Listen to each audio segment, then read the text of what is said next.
गलतियां हुई हैं, हिंदुओं से बड़ी बड़ी गलतियां हुई हैं। उन गलतियों से हमें सुधार करने की जरूरत है, नहीं तो हम सब धीरे धीरे खत्म हो जाएंगे। एक बहुत बड़ी गलती इतिहास में हुई है। इंदिरा गांधी की हत्या हुई 84 में। हत्यारा कौन था आपको पता है? हत्यारा सिख था। एक सिख ने अगर हत्या की है या दो सिख ने अगर हत्या की है तो क्या पूरे सिख कौम को खत्म कर देना चाहिए? ऐसा होता है क्या? मैं आपसे पूछता हूं, ऐसा होना चाहिए क्या? ये कोई न्याय कहता है क्या? अगर ऐसा होता तो महात्मा गांधी जब जीवित थे उस समय महात्मा गांधी के फॉलोअर्स 1,10,00,000 लोग थे। किसी नेता के सबसे बड़ी संख्या में अगर अनुयायियों की संख्या रही है तो वो महात्मा गांधी रहे हैं। नाथूराम गोडसे ने मार दी, किसी भी कारण से उनकी हत्या हुई। लेकिन नाथूराम गोडसे किस जाति का था? ब्राह्मण। तो क्या उस समय सारे ब्राह्मणों को खत्म कर देना चाहिए था? नहीं किया ना भारत के लोगों ने, क्योंकि एक दोषी है, उसको उसकी सजा मिलेगी। लेकिन यहां सिख जब दो सिख मारते हैं तो सारे सिख को चुन चुन के उनके दुकानों को लूटा गया, उनके घर को लूटा गया, उनकी हत्या की गई। मैं उस समय छोटा बच्चा था, मैंने भी देखा कि हिंदू लूट रहे थे दुकानों को। और ये सिख कौन है?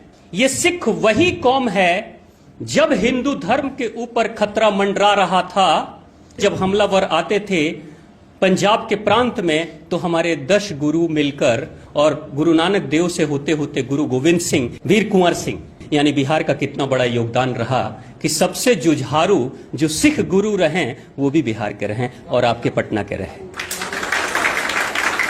इतना बड़ा योगदान।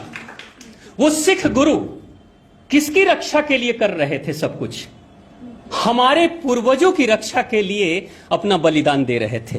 वीर कुंवर सिंह 80 साल की उम्र में हाथ में गोली लगती है और कैसी मिट्टी के गुरु बने होंगे, कैसा बिहारी रहा होगा कि तलवार से अपने हाथ को काट देता है और फिर भी लड़ाई लड़ते रहता है। कैसा रहा होगा वो योद्धा?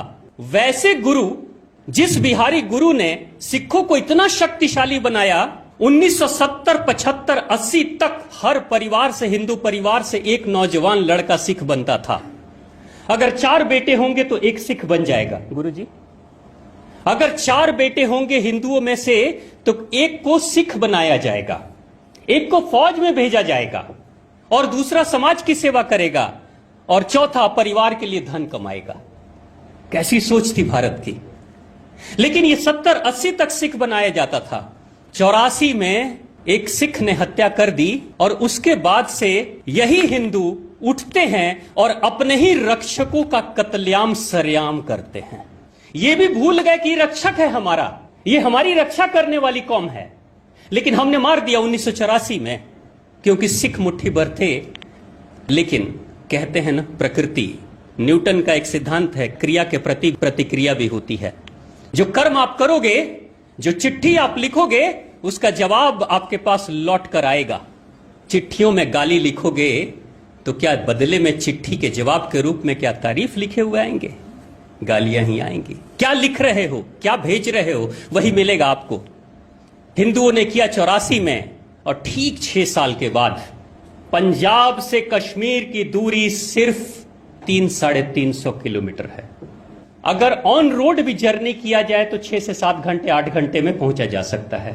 अनाउंसमेंट कराया गया कश्मीर में मस्जिदों से कि हिंदुओं, या तो तुम इस्लाम स्वीकार कर लो और नहीं तो मरने के लिए तैयार रहो, या कश्मीर छोड़कर भाग जाओ, अपना घर, अपनी बेटी, अपनी बहू को छोड़कर जाओ।